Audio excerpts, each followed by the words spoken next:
कभी संतुलन होता है प्राणायाम करने से, जैसे मैं मेटाबॉलिज्म की बात कर रहा था। अब नेक्स्ट बात, आजकल जितना मोबाइल का ज्यादा प्रयोग कर रहे हैं और जिस तरह से हम काम तो करते हैं लेकिन पता नहीं कॉन्फिडेंस खो देते हैं, घबराने लग जाते हैं। स्ट्रेस किसको बोलते हैं? स्ट्रेस हमारे सामने एक लक्ष्य होता है, हमको घबराहट होती रहती है, पता नहीं इसको हम पूरा कर पाएंगे या नहीं। और मुझे टाइम से तो सब काम करने हैं, होना है, लेकिन आपको ऐसा लगता है पता नहीं मैं इसको कर पाऊंगा नहीं, कैसे कर पाऊंगा, कहीं असफल तो नहीं हो जाऊंगा, कहीं गलत तो नहीं हो जाएगा। अपने ऊपर अविश्वास और डिसिप्लिन लाइफ ना होना,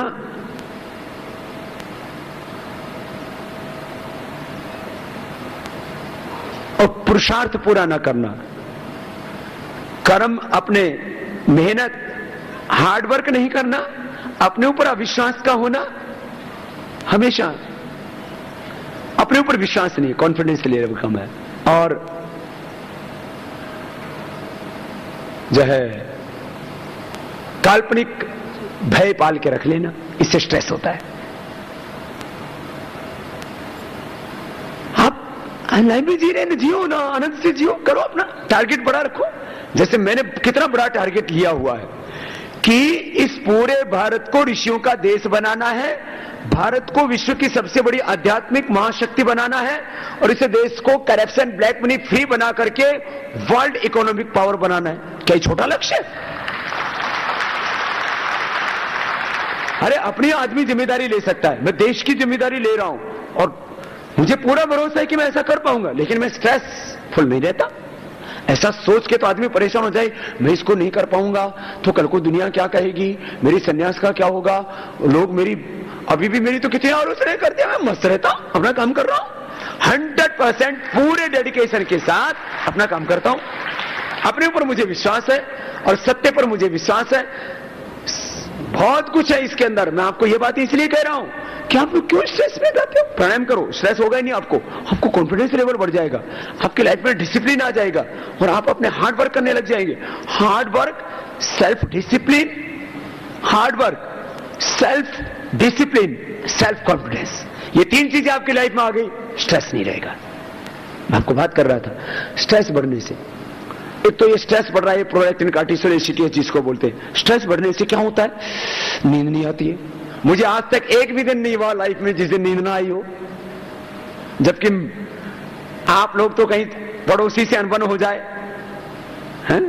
पड़ोसी से अनबन हो जाए, डीएम एसपी से अनबन हो जाए, किसी मिनिस्टर से अनबन हो जाए, हैं? तो आप परेशान हो जाते हैं। ये बताओ आज हमारी अनबन किससे नहीं है? यदि हम ऐसे सोचें तो हम तो सो ही नहीं सकते एक दिन भी। एक दिन एक पॉलिटिशियन ने बोला, बाबा को पता नहीं सरकार की पावर क्या होती है।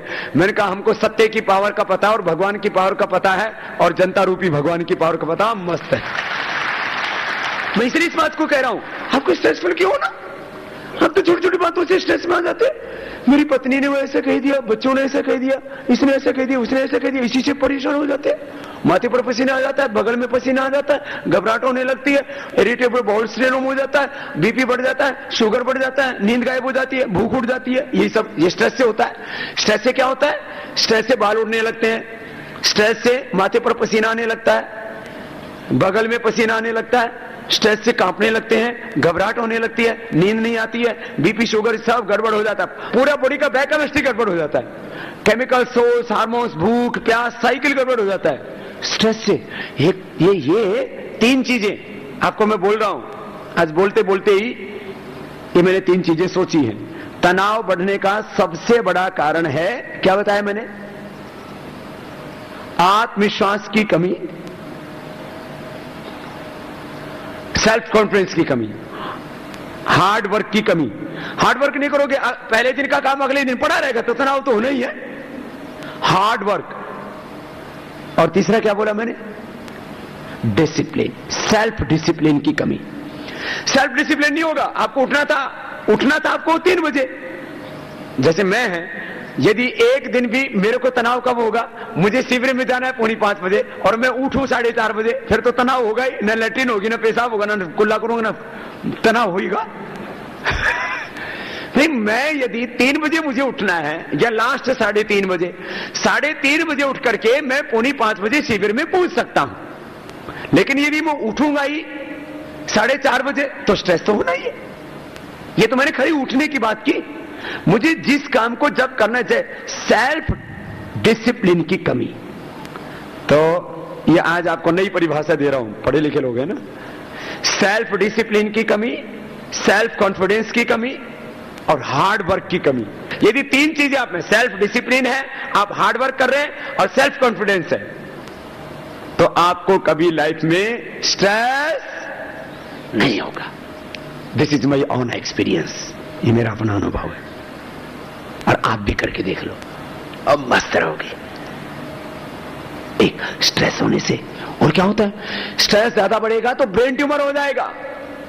आजकल बहुत हो रहा है, स्ट्रेस ज्यादा बढ़ेगा ब्रेन ट्यूमर होगा, एपिलेप्सी भी हो सकती है, फिर आपको न्यूरो प्रॉब्लम्स हो सकती हैं, पार्किंसन हो सकता है, और सुन लो एक और प्रॉब्लम है, डिमेंशिया, आपका ब्रेन से उड़ सकता है। तैयार हो आप लोग इसके लिए? यदि प्राणायाम नहीं करोगे तो तुम्हें भी डिमेंशिया होने वाला है। डर गए कुछ तो बोले बाप रे। यदि प्राणायाम नहीं करोगे तो तुम्हें भी डिमेंशिया हो सकता है, यदि प्राणायाम नहीं करोगे तो तुम्हें पार्किंसन हो सकता है, यदि प्राणायाम नहीं करोगे तो तुम्हें भी एपिलेप्सी के अटैक आने शुरू हो सकते हैं, यदि प्राणायाम नहीं करोगे तो तुम्हें ब्रेन ट्यूमर भी हो सकता है। ये सच्ची बात बता रहा हूं, डरा नहीं रहा हूं आपको। और इससे आप बताओ, आप प्राणायाम करोगे मुझे क्या मिलेगा, मैं क्यों उड़ रहा हूं आपको। नेक्स्ट, यूं पूरा शरीर और पेट ये चलता है दिमाग से, ये तो हेड है, हेड यहां से सब कुछ चलता है। इसका तो जरूरत खाली इस पेट का, मैं तो कहता हूं पेट का वैसे भी जरूरत नहीं है। ऐसे आदमी को खाली सिरिंज से जितना प्रोटीन चाहिए, जितना minerals, calcium, vitamin, nutrients, micro nutrients चाहिए, यदि आपको नस से चढ़ा दिया जाए तो आपको खाने की जरूरत ही नहीं है, पेट की भी जरूरत नहीं है, सब चलता है यहां से। 99% यहां से चलता है। आदमी का ये गड़बड़ है, और चीजें ठीक है उसकी, ये गड़बड़ है। इसको ठीक करने के लिए प्राणायाम ही एक, प्राणायाम एंड मेडिटेशन ये जरूरी है। मैं तो ऑटोइम्यून डिजीज में बोल रहा था, SLE, MS, और आजकल तो ऑटोइम्यून डिजीज के नाम से जो बीमारी समझ में ना आए उसको ऑटोइम्यून डिजीज। अब टाइप 1 डायबिटीज क्यों हो रहा है बच्चों को, टाइप 1 डायबिटीज क्यों हो रहा है? मैंने एक डॉक्टर से ही पूछ लिया, मैंने कहा डॉक्टर साहब आपको डायबिटीज है? बोले नहीं। आपकी पत्नी को है? नहीं। बोले जी बच्चे को हो गई। मैंने कहा दादा दादी नाना नानी किसी को नहीं। मैंने कहा इसको क्यों हो गई? बोले जी मेरे डायबिटिशियन है, मेरे फ्रेंड डॉक्टर, उन्होंने बोला ये ऑटो इम्यून डिजीज है, जिस बीमारी का नाम पता लगे उसका ऑटो इम्यून डिजीज नाम रख दिया। ये होने वाला है। प्राणायाम कर लोगे, सच्ची बता रहा हूं, आपका ऑटो इम्यून सिस्टम ठीक रहेगा तो आपको ऑटो इम्यून डिजीज कैसे हो सकती है? नेक्स्ट, अगली बीमारी, ये आपको मैं बता रहा हूं और मेरा सेल्फ एक्सपीरियंस है। 5 करोड़ से ज्यादा लोगों को योग सिखाया है और देश और दुनिया के टॉप साइंटिस्टों से। ठीक है मैं गुरुकुल का पढ़ा हुआ हूं, लेकिन पूरी दुनिया में जो टॉप रिसर्च होती है, मेडिकल जर्नल्स के अंदर जो भी प्रकाशित होता है, जो भी टॉप ब्रेन लगा हुआ है, 2 ही चीजों में तो पूरी दुनिया का ब्रेन लगा हुआ है, एक मेडिसिन में, दूसरा हथियार बनाने में। दवा और हथियार बनाने में ही पूरी दुनिया का ब्रेन लगा हुआ है। और ना दवाओं से दुनिया को आरोग्य मिलेगा और ना हथियारों से दुनिया में शांति आएगी। आखिर वापस योग पर आना पड़ेगा। योग करेंगे दवाई की जरूरत नहीं पड़ेगी, और योग करेंगे इतना प्यार बढ़ जाएगा, हथियारों की भी जरूरत नहीं पड़ेगी। Drug disease and violence, drug disease violence, थोड़ा इसमें और जोड़ें तो ignorance. Drug disease violence and ignorance, ये सब समस्याओं का मूल है। और ये drug disease violence and ignorance को ठीक करना चाहते हैं तो योग एक पथ है। योग, और थोड़ा उसको व्यापक बोले तो योग, meditation and spirituality, this is the ultimate solution of all diseases and all universal problems. Next, आपको मैं यहां की बात कर रहा था। अब आगे आंख के बाद में, आंख में बीमारी बहुत होती है, जरा सुनो। आंख में आजकल डिप्लोपिया बहुत होने लग गया है, डबल विजन, ग्लूकोमा होने लग गया है। आप यदि योग नहीं करोगे तो आपको भी ग्लूकोमा हो सकता है, कैटरेक्ट हो सकता है, और हो क्या सकता है, बहुतों को तो स्टार्ट हो चुका है। चेक करवा लेना अपनी आंख। कैटरेक्ट होगा, ग्लूकोमा होगा, या आपको आंख की और बहुत तरह की प्रॉब्लम है। आंखों का आंसू सूखने लग जाता है, पलक झपक करके उठती ही नहीं है। ऐसी ऐसी कैसी बीमारियां हो गई हैं, कई बार तो सोच के ही डर लगता है। ऐसे मैं कभी अपने बारे में तो नहीं सोचता, लेकिन मैं रोज रोगियों को देखता हूं, मैं कई बार ऐसा लगता है भगवान जी मेरे को ही कोई बीमारी नहीं हो जाए। मुझे होगी ही नहीं, क्योंकि योग में करता हूं। लेकिन ऐसी ऐसी बीमारी, अब आंख के बारे में मैं लेक्चर दूं तो कई देर लग जाएगी, लेकिन यदि आप प्राणायाम नहीं करोगे ना तो आपको भी आंख की कोई भी प्रॉब्लम हो सकती है। ये तो आप लोगों के जीन्स थोड़े अभी अच्छे हैं, आप और कुछ कुछ थोड़ा थोड़ा ध्यान रखते हो, इसलिए ठीक चल रहा है। पहले सब लोग क्यों स्वस्थ रहते थे, प्रकृति में रहते थे, लंबे लंबे सांस लेते थे, पैदल चला करते थे, कोई प्रॉब्लम नहीं होती थी, उसमें प्राणायाम हो जाता था ऑटोमेटिक। पहले गाड़ियों में नहीं चलते थे लोग, पैदल चलते थे, और पैदल भी जूते पहन के नहीं चलते थे, ऐसे ही चलते थे। जैसे आज भी जितने जानवर हैं, कोई गाड़ी में नहीं चलता और कोई जूता चप्पल नहीं पहनता, इसलिए किसी भी जानवर को ना बीपी होता है, ना शुगर होता है, ना स्ट्रेस होता है, सब एकदम फिट रहते हैं। सच्ची बात है, एकदम एकदम ये साइंटिफिक एग्जांपल है। कोई भी जानवर गाड़ी में नहीं चलता है, पैदल चलता है और जूते चप्पल पहन के नहीं चलता, तो ये सारा उनका पूरा बॉडी फिट रहता है एकदम। सुनो, आंख का बीमारी बहुत तरह का है, अनुलोम विलोम प्राणायाम करो, आंख का बीमारी नहीं होगा। हमने होने के बाद ठीक किया इन सब प्रॉब्लम्स को जो मैं बता रहा हूं, एपिलेप्सी को, ऑटोइम्यून डिजीज को, एसएलई को, एंटीबॉडीज को, सब चीजों को। कान में पर्दे में छेद है, कपालभाति से ठीक हो जाता। थायराइड की बीमारी नहीं होगा, नाक के अंदर हड्डी नहीं होगी, फिर अरे सर्दी जुकाम नहीं होता, बुखार भी नहीं होता। अब रेगुलर करो योगाभ्यास, आपको फीवर भी नहीं आएगा। राम राज्य में कभी किसी को बुखार भी नहीं होता था, ऐसा ही राम राज्य हम इस भारत में और पूरी दुनिया में दोबारा लाना चाहते हैं, किसी को बुखार भी ना। ये बड़ी बड़ी बीमारियों से मत डरो। हाँ, थोड़ी देर पहले मैंने बताया था ब्रेन ट्यूमर, डिमेंशिया, अरे हाँ आजकल तो टीएलसी डीएलसी गड़बड़ हो गया। अब टीएलसी डीएलसी डब्ल्यूबीसी प्लेटलेट गड़बड़ हो गया, यही ब्लड कैंसर है, और किसी को भी हो सकता है, आपको भी हो सकता है। Every person have cancer cells in the body, कल को आपका भी पटाखा फूट सकता है। सुन लो, टीएलसी डीएलसी डब्ल्यूबीसी गड़बड़ होने में कितनी देर लगती है, कपालभाति कर लो, टीएलसी डीएलसी डब्ल्यूबीसी सब एकदम फिट रहेगा। और नहीं करोगे तो तुम्हारा टीएलसी गड़बड़ हो गया तो यही ब्लड कैंसर है, फिर रिपोर्ट कराते फिर ये क्या हो गया, मैं तो एकदम ठीक था, मेरा ही टीएलसी क्यों गड़बड़ हो गया। तेरा टीएलसी इसलिए गड़बड़ हो गया तूने कपालभाति नहीं किया, टीएलसी गड़बड़ हो रहा है, डीएलसी डब्ल्यूबीसी, प्लेटलेट घटते जा रहे हैं, प्लेटलेट कुछ भी खाओ घट जाते यही इसको एप्लास्टिक एनीमिया कहते हैं, इसी को ब्लड कैंसर बोलते हैं। ब्लड कैंसर भी कई तरह का है, एक किसी में प्लेटलेट बढ़ते हैं, किसी में जो है घटते हैं। प्लेटलेट बढ़ना, प्लेटलेट घटना, डब्ल्यूबीसी बढ़ना, डब्ल्यूबीसी घटना, टीएलसी डीएलसी का गड़बड़ होना, यही सब कैंसर है। कपालभाति करोगे सारे पैरामीटर एकदम 100% एब्सोल्युटली बैलेंस रहेंगे, आपको कुछ भी नहीं होगा। सुनो, नाक के अंदर की हड्डी बढ़ जाती है, चेहरे पर पिगमेंटेशन हो जाता है, डायरिया हो जाता है, प्राणायाम नहीं करोगे होगा। बहुत लोगों को ठंडा गर्म लगता है ना पानी, मसोड़े फूल जाते हैं ना, जगह दांत छोड़ दिया है ना मसोड़ों ने, 100 साल तक दांत एकदम फर्स्ट क्लास रहने चाहिए। अब यहाँ तो 35 साल में रिपेयरिंग शुरू हो जाती है, और 40-50 साल में और दांत दूत निकलने शुरू हो जाते हैं, और 70-80 साल तक तो पूरा जबाड़ा ही नकली, आंख भी नकली, दांत भी नकली, फिर हार्ट भी नकली, लीवर किडनी सब फेल हो जाते हैं, घुटने भी नकली, इधर इधर सब जगह जुगाड़बाजी शुरू।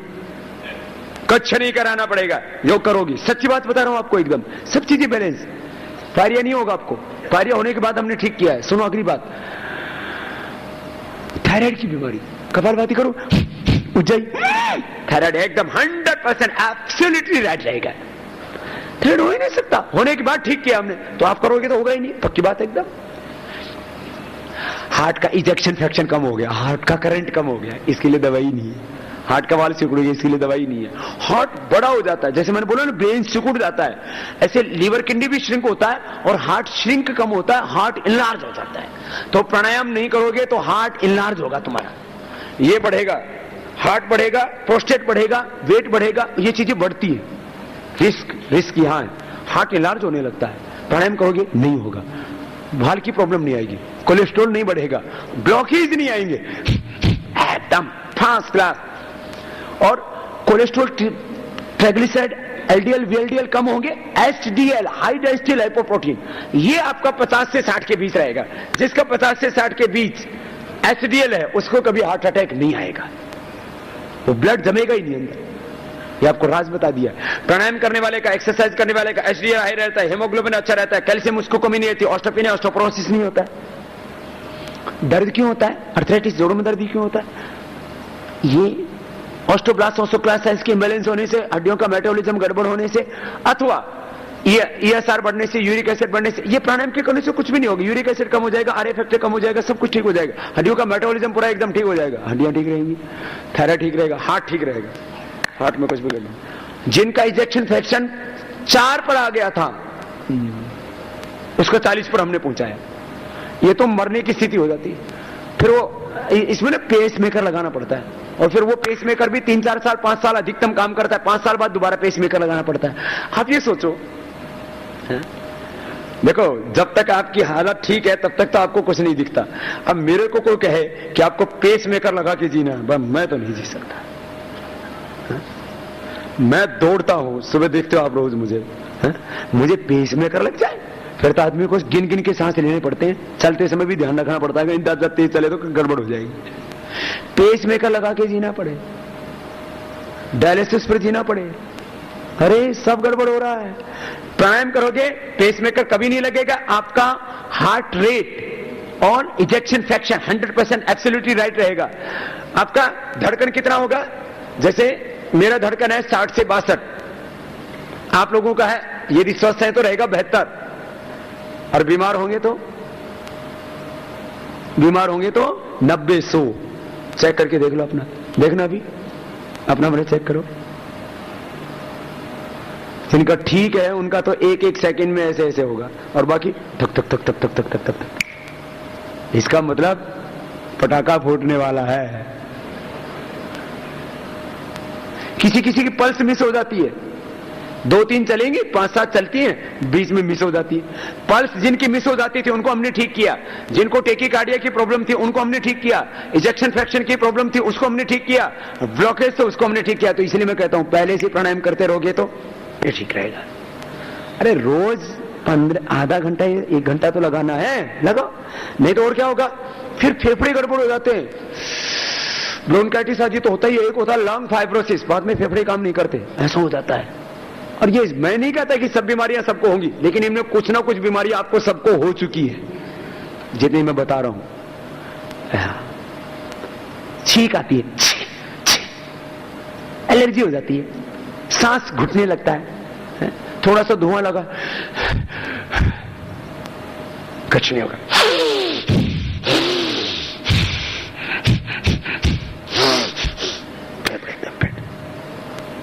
गाल ब्लैडर में स्टोन हो जाता है। 100 में से 10 आदमियों को एवरेज स्टोन हो चुका है। आप भी अपना चेक करवा लेना, हो सकता है आपको भी गाल स्टोन हो चुका, हो सकता है आपको किडनी में स्टोन हो सकता है आपको पेनक्रियाज में स्टोन हो। कैल्शियम डिपॉजिट होता है पेनक्रियाज में और किडनी में, और इधर कोलेस्ट्रॉल डिपॉजिट होता है यहाँ गाल ब्लैडर में, चेक करवा लेना। 100 में से 10 को कंफर्म है गाल स्टोन।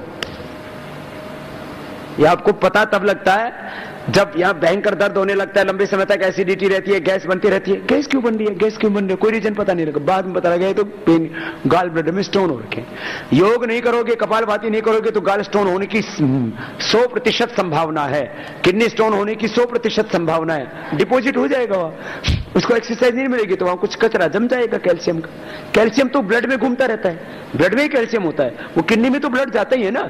1 मिनट के अंदर पूरी बॉडी का ब्लड आपके किडनी से होकर के गुजरता है, तो आपका किडनी का फंक्शन ठीक नहीं रहेगा, किडनी को एक्सरसाइज नहीं मिलेगी तो वहां कैल्शियम डिपॉजिट हो जाएगा, ये सब गड़बड़ हो जाएगा। तो यदि आप पथरी से बचना चाहते, पेनक्रियाज की पथरी, गाल ब्लैडर की पथरी, किडनी स्टोन से बचना चाहते हो, आंतें कमजोर हो जाएंगी, आंतें कमजोर होंगी तो कोलाइटिस होगा, कॉन्स्टिपेशन होगा, नीचे वाला हिस्सा कमजोर होगा तो पाइस फिशर फिस्टुला की प्रॉब्लम होगी। ये करोगे कुछ नहीं होगा। इनफर्टिलिटी की प्रॉब्लम होगी, स्पर्म की, ओवम की, माताओं बहनों को यूट्रस, ओवरी फिलिपियन ट्यूब की प्रॉब्लम होगी, ओवम की प्रॉब्लम होगी, या मेंस्ट्रुएशन के हार्मोनल इम्बैलेंस होगा, प्रोलैक्टिन की प्रॉब्लम होगी, थायराइड की प्रॉब्लम होगी, ओबेसिटी की, इनफर्टिलिटी होगी। योग करोगे तो नहीं होगी। सेक्सुअल डिसऑर्डर्स 99% लोगों को यह दिक्कत है। अब कहते नहीं किसी से, मैं अब ज्यादा इस बारे में बोलना भी नहीं चाहता, मेरे मुख से शोभा भी नहीं देता, लेकिन यह भारत की नहीं पूरी दुनिया के लोगों की हालत है। लोग जो है वो अपने वैवाहिक जीवन से सुखी नहीं होते। कारण यह गड़बड़ हो रखा है सारा मामला है। कपालभाति करो, यौन रोग भी नहीं होंगे और यौन इच्छाओं पर नियंत्रण भी रहेगा, दोनों काम एक साथ होंगे। नहीं तो sexual disorder this is common problem because of stress. एक तो स्ट्रेस का प्रॉब्लम है और दूसरा गलत फूड है, दोषपूर्ण जीवन शैली है, कुछ भी तो ठीक नहीं है। योग कर लो, एक चीज को तो ठीक कर लो, बाकी सब चीजें फिर रूटीन में आ जाएंगी। आपका सोने का साइकिल भी ठीक हो जाएगा, खाने का साइकिल भी ठीक हो जाएगा, लाइफ साइकिल भी ठीक हो जाएगा, केमिकल सोर्स हार्मोन्स का साइकिल ठीक हो जाएगा। सारा सिस्टम एक ये मास्टर की है। प्राणायाम इज द मास्टर की ऑफ योर लाइफ।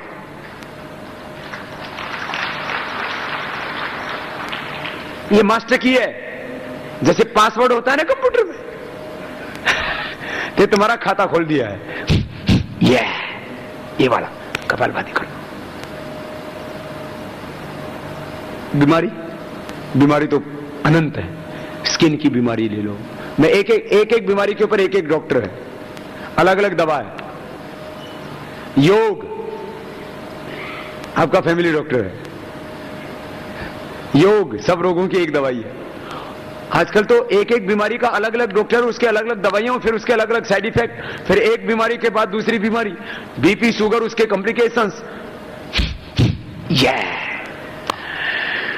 शरीर का दुख नहीं होगा, मन का दुख नहीं होगा, विचार बहुत अच्छे रहेंगे, ज्ञान का स्रोत खुल जाएगा, भगवान की कृपा का स्रोत भी खुल जाएगी। योग में सब कुछ है। शरीर की शुद्धि, मन की शुद्धि, विचारों की शुद्धि। आप खुद करके देखो, आप ऐसे देखो, आंख बंद करके एक ही दिन करके देखना, आपको कितना अच्छा एक्सपीरियंस होगा।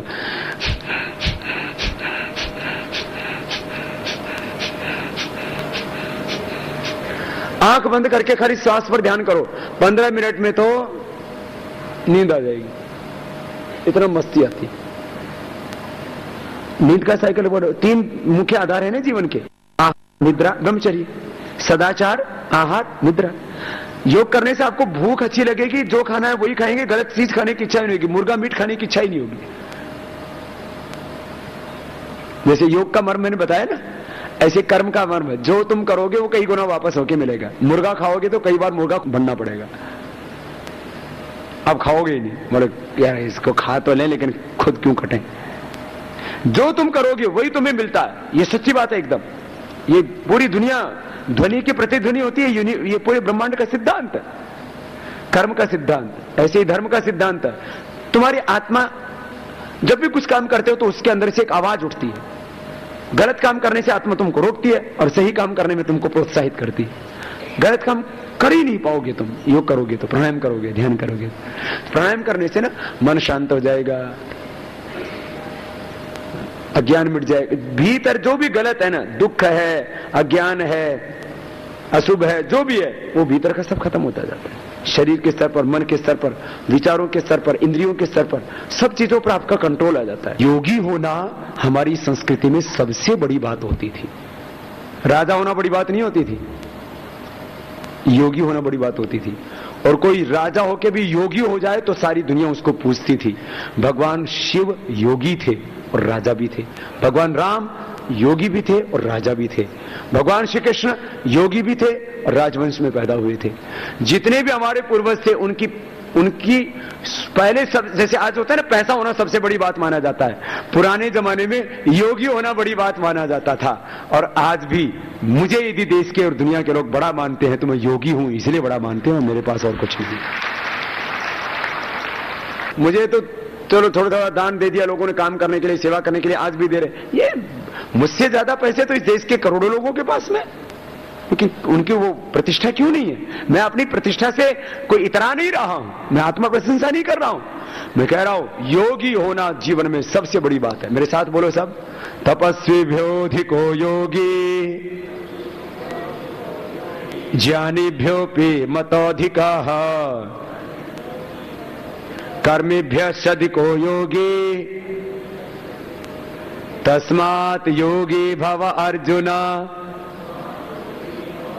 ये गीता का श्लोक बता रहा हूं, जरा बोलो तो, लास्ट वाला तो बोल लो।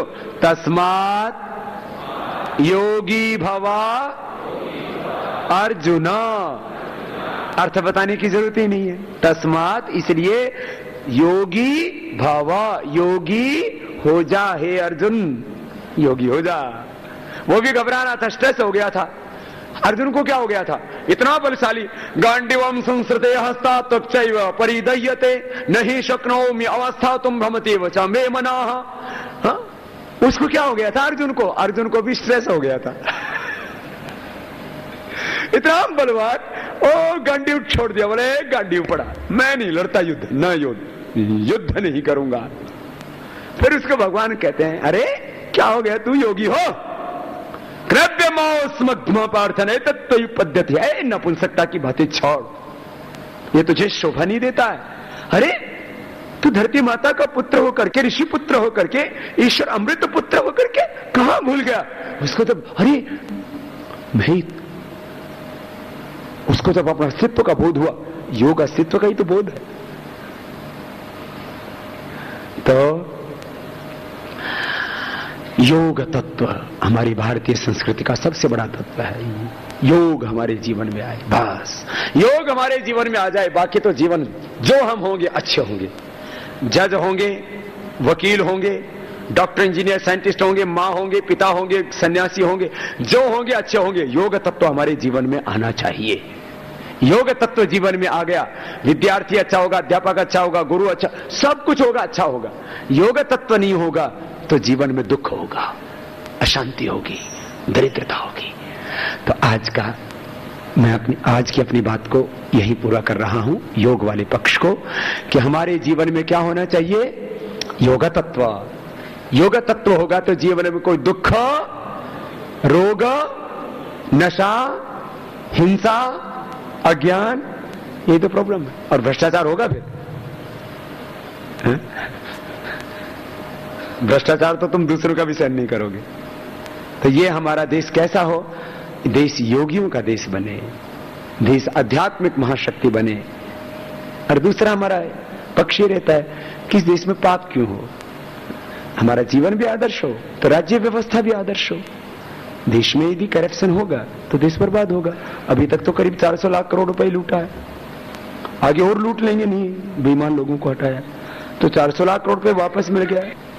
हमारा देश योग युक्त हो, इसमें आध्यात्मिकता बढ़े, और दूसरी तरफ इस देश में से जो भी पाप बढ़ रहा है, अशुभ बढ़ रहा है, हम चाहते हैं ना हमारे जीवन हमारा आदर्श हो, तो राज्य व्यवस्था भी आदर्श हो हमारी। उसमें लुटेरे लोग क्यों हम पर शासन करें? वेद भगवान कहते हैं मां वस्तेन ईशता, चोर लोग, बेईमान लोग हम पर राज्य ना करें। और हमारे पूर्वजों ने यही किया। जब जब सत्ता में बैठे लोग अधर्म करने लगे, अत्याचार, पापाचार करने लगे, तो उनको हटा दिया था। तो ये काम इस देश में भी होना चाहिए। जब योग तत्व हमारे जीवन में आएगा तो हमारा ये देश बहुत पावन हो जाएगा। और योग करने से हम तो अच्छे बनेंगे ही, फिर हम गलत, अपने भीतर तो गलत पैदा नहीं होगा, समाज में जो अशुभ है उसको मिटाने के लिए हम प्रयत्न करेंगे। फिर हम ऐसा नहीं करेंगे मुझे क्या, मुझे लगेगा इस धरती पर मुझे भगवान का साम्राज्य, सत्य और न्याय का साम्राज्य स्थापित करना है। आपने मुझे इतनी गौर से सुना, और ये लेक्चर सुनने के लिए नहीं था, ये लेक्चर इसलिए था कि यदि कल से योग नहीं किया तो मैंने बता दिया बीच में ही क्या क्या होने वाला है। इसलिए कल से सबको क्या करना है, बोलो क्या करना है? नहीं करेंगे योग तो क्या होंगे? रोग। नहीं करेंगे योग तो क्या होगा? और सदा करेंगे योग तो सदा रहेंगे निरोग। बस आप सबको मेरी बहुत बहुत शुभकामनाएं हैं। और योग से ना ऐसे ऐसे संवरता जाएगा जीवन कि आप खुद महसूस करेंगे, अरे ये तो ये भी ठीक हो गए, ये भी हो गया, ये भी ठीक हो गया, इधर भी प्रॉब्लम था, इधर भी था, वेरिकोज में इधर फाइलेरिया था, इधर पाइलिया था, इधर ये था, इधर ये था, गांठ था, ये तो सब कुछ ठीक हो गया। शरीर भी ठीक हो गया, मन भी ठीक हो गया, विचार भी ठीक हो गया, आहार भी ठीक हो गया, व्यवहार भी ठीक हो गया, पूरा जीवन। इसलिए योग तत्व मैंने कहा बहुत बड़ा तत्व है। बस एक साधे सब सधे, सब साधे सब चाहे। एक योग तत्व को साध लेना, आपका पूरा जीवन सज जाएगा। आप सबकी जिंदगी में भगवान खूब खुशियां दे, आप सबको बहुत आनंद दे, आप अपने आप को अच्छा बनाएं और हम सब मिलकर के इस देश को अच्छा बनाएं, और आप सब मिलकर के इस योग और भारत स्वाभिमान के आंदोलन में भी एक पवित्र अनुष्ठान चल रहा है, इसको भी आप शक्ति दे, आप दे ही रहे हैं। आपको मेरी बहुत बहुत शुभकामनाएं। आप कहते हैं कि सारे नेताओं का, मंत्रियों का, चीफ मिनिस्टर्स का, प्राइम मिनिस्टर का नार्को टेस्ट कराना चाहिए। जो भी लोग सत्ताओं के शिखर पर रहे उनके नार्को टेस्ट हो जाएंगे, कोई एजेंसी की जरूरत नहीं, अपने आप ही बता देंगे हाँ 10,000 करोड़ वहां पर जमा है।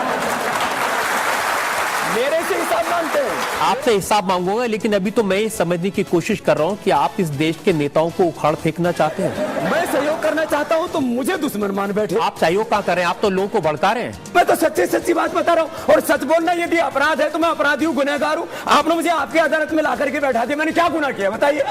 स्वामी रामदेव आपकी अदालत में आज रात 10 बजे सिर्फ इंडिया टीवी पर। मसाले सच सच